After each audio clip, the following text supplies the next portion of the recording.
Famil evin kiçik oğludur. Amma kiçik olmayana baxmayaraq böyük fəxr gətirdi bizim üçün. Həmişə zəhmətkeşliklə, yəni evin ailəsi ümumiyyətlə, qardaşı, bacısı, valideyni onun üçün fərqi yox idi. Həmişə istəyərdi ki, o uca tutsun. Xüsusiyyətləri çox idi, gözəl xüsusiyyətləri, özü pisliyə doğru yox. Həmişə yaxşılıq, xeyirxahlıq ondan gözləmək olur. Uşaqlığına zəhmətkeş uşaqdır.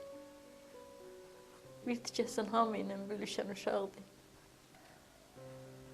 Dost canlı idi, evlat canlı idi.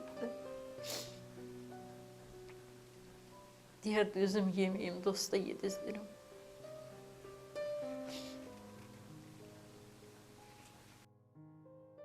Şəhidimiz Famil Habiloğlu Əlizadə 3 may 1999-cu il Masallı rayonu Nərkivan qəsəbəsində anadan olub.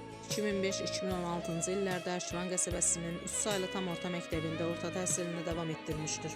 2016-2017-ci illərdə Bakı şəhərində 2 saylı peşə məktəbində təhsil alıb. Famil Əlizadə 2017-ci ildə müddətli həqiqi hərbi xidmətə çağırılıb. 2017-2019-cu illərdə Azərbaycan Silahlı Qüvvələrinin en saylı hərbi hissəsində xidmət edib. 27 sentyabr 2020-ci il tarixindən başlayan 44 günlük davam edən 2-ci Qarabağ müharibəsi zamanı Famil müharibənin ilk günlərində könüllü olaraq döyüşlərə qatılır və böyük şücaətlər göstərib. Füzuli istiqamətində gedən ağır döyüşlərdə qəhrəmancasına düşmənə qarşı vuruşur və düşmənin xeyli sayda canlı qüvvəsini məhv edib. Şəhid Famil Əlizadə az sayda şəxsi heyəti ilə birgə Füzuliyin Aşağı Əbdurrəhmanlı kəndində düşmən postunu və anbarının alınmasında xüsusilə fərqlənib. Şəhid Famil Əlizadə göstərdiyi qəhrəmanlıqlarla adını qızıl hərflərlə tarixə yazıb.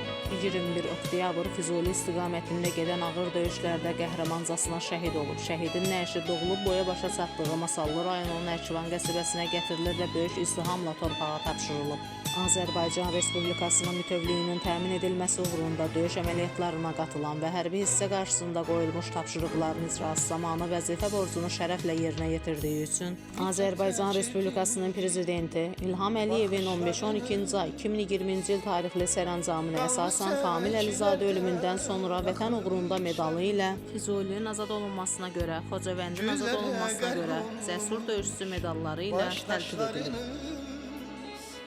Namusun gayreti taşı şehitler. Allah şəhidlərimizi rəhmət etsin, ailələrinə səbir versin. Reportajı hazırladı Haqq Səsi TV1-in əməkdaşı İbrahimova Əfsanə. Dünyanı heyrete